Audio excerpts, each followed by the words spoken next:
This video is brought to you by my two books, Practical Music Theory for the Rock Guitarist and The Blues Guitar Bible. Want to learn about modes, harmony, scales, chord substitution and keys? Or maybe you're interested in supercharging your blues guitar rhythm and lead chops. Whatever you're interested in, I guarantee you will be hitting the fast lane to progress with either of these works. Both feature video demonstrations and tutorials, loads of tabs and jam tracks to play along with, and I promise you, everything is explained in crystal clear plain English. Check out the links in the description for more details. Hello chaps, welcome once again to John Robson Guitar Tuition. As always, I do hope you're well. We're checking out one of these today. This is the Sonicake Pocket Master. There's been a hell of a lot of talk and just chatter about this little device in recent times, and because it's a pedal, which I'm not particularly interested in, and because it's a digital multi-effects amp modeler kind of thing, which I have even less interest in, I was just going to let this this kind of thing pass me by. And then I got an email from my loyal viewer Ian, who said he's just got one, and even for someone that is, like shall we say, relatively a newcomer to this kind of technology, he was finding it really, really great, easy to get on with, and recommended I should check one out. So at the time of making this video, these are on Amazon for £42. I think they might have gone up a little bit since then, but for 42 quid, I thought, well, yeah, let's give it a go. And the aim of this video today is to show you my first impressions of it. What's coming up is you're going to see me basically running through a few of the patches, showing you how you can hook it up to your PC to record with it, if that is the kind of thing you want to do, and how to basically do some rudimentary editing on here. It does looping and it does drum sounds and stuff like that, as well as all of these little gizmos tend to do, but you know, that's not really on my radar. So what I'm interested in is the primary function of a piece of kit like this, which is, you know, how good does it make my guitar sound.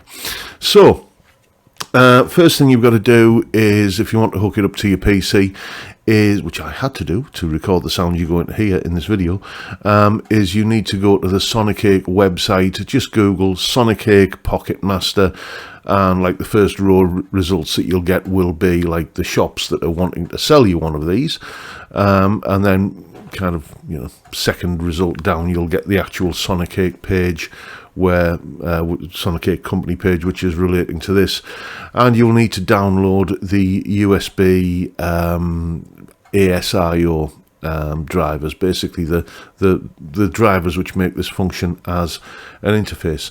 Once you've got those installed, it's a very simple matter of going into your DAW. I've shot some B-roll here of me doing exactly that. I use Reaper, and just changing the audio setting from my usual audio drivers, which is ASIO for all, to the Sonicake ASIO. Once you're done with that, you're good to go. You can record some sounds with it. And that's what I've been doing. I've just been having a little bit of a scroll through some of the patches. I can't give you an in-depth demonstration of all of the patches on this little gizmo, because that would take too long. So for the next 3 minutes-ish, here's me just having a play through some of the patches. In all cases here, I'm using my Les Paul, sometimes bridge pickup, sometimes neck pickup, but these are the kind of sounds that this little unit produces.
And, you know, something there for everybody, really. It does all of that, as you heard there. I think one of those was like the usual kind of cavernous reverb, swirly chorus, ambient sort of thing.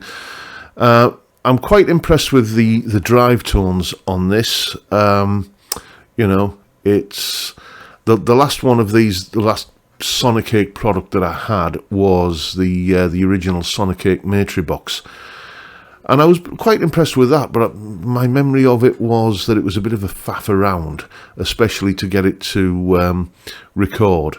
You know, I think that this uses the ASIO kind of standard, and if I'm correct, if I remember correctly, the Matribox used the Windows Wasapi thing, so there's a lot of faffing around to get it to record, and then to kind of swap settings to get it to play back, and it was a bit of a bind. But this is much more frictionless, and as I say, the drive sounds on it are, I think, quite impressive. Tell you what, here is me doing a little bit of editing on one of those driven sounds in order to get something that I'm probably going to end up using when I demo this properly as a kind of rock rhythm guitar tone. Here we go. Okay, I did quite like the sound of this UK metal preset.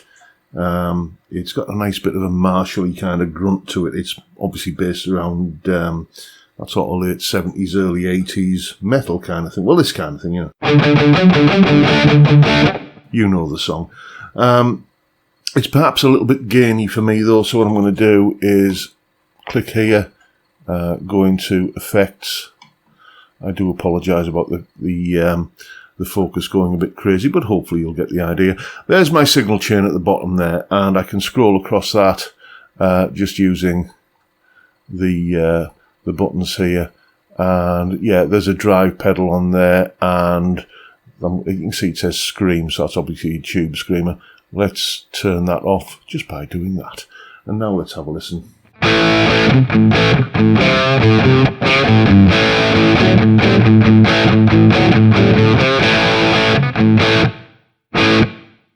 I'm quite happy with that as it is, to be honest with you.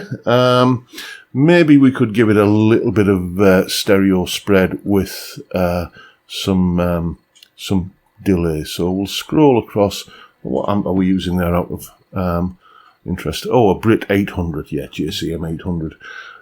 Then we've got the British green 4x12. Yeah, IR, so that makes sense. And let's scroll across.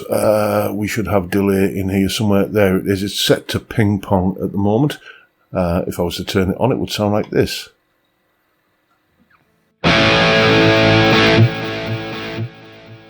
A bit much, I think. So we're going to change that to something a little bit less. What we got here? Slap.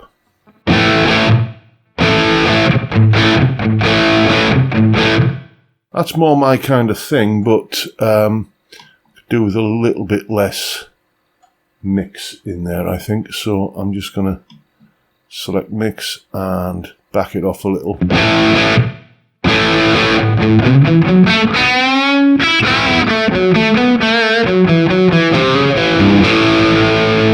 And I'm getting a nice fat stereo sound out of my studio monitors here. So I'm going to call that one done. Let's have a look at how we're going to save this. I think we just hit these two together. Yes, I want to save the preset. And then just hit save. And that is now stored in that location. Go away from it. Come back to it and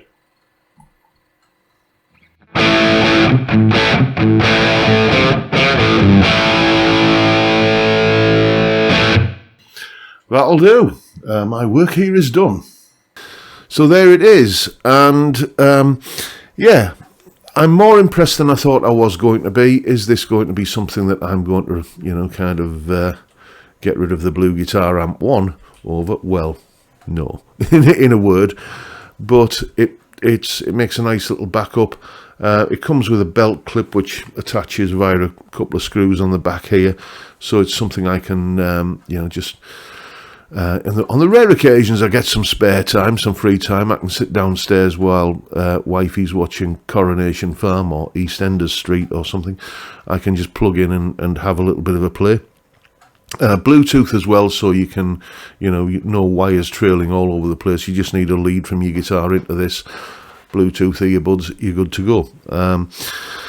So yeah, I'm notoriously phobic. Well, not phobic, but I don't like all of this kind of squinting into a screen and you know, kind of scrolling through menus as a way of getting a guitar tone. And I still don't like doing that. But the thing is, on this, I think the basic starting points, the sounds that you know, you've got given as presets from the get-go, they require less faffing around in menus and scrolling and squinting into a screen than some options that I've tried, where you just seem to be, you know, you just want to play the guitar, and like 40 minutes later you're still kind of scrolling through menus and stuff. You know, life's too short. But with this, I found it intuitive to use. I was up and running, you know, in very little time at all. I didn't read the manual because it doesn't come with one. Just that you get like a single little sheet of paper that you need with writing so small, you know, you'd better have an electron microscope if you want to kind of take any notice of what's on there. So it's fairly intuitive to use. I did have to do a little bit of research just by going to the Sonicake website to see what I needed to do to get it hooked up to the computer, but 15-20 minutes I was up and running. So no complaints there. If a dinosaur like me can make something like this feel easy, then it's a good sign, I think. And that is the video for today, folks. Those are my first impressions of the Sonicake Pocket Master. Make of them what you will. Coming up on Sunday, it's going to be the usual kind of demo style video where I'm putting it through its paces in the context of that usual kind of demo style tune that I do, which covers crunchy, power chordy, riffy sort of stuff, I think we know which sound I'm going to be using for that. Some higher gain lead, some clean strummy stuff, and some kind of cleaner lead guitar stuff as well. So, all of the sounds that I think most guitarists require on a regular basis, I'm going to get them out of this in Sunday's video, but that is a tale for another day, and that is it for today.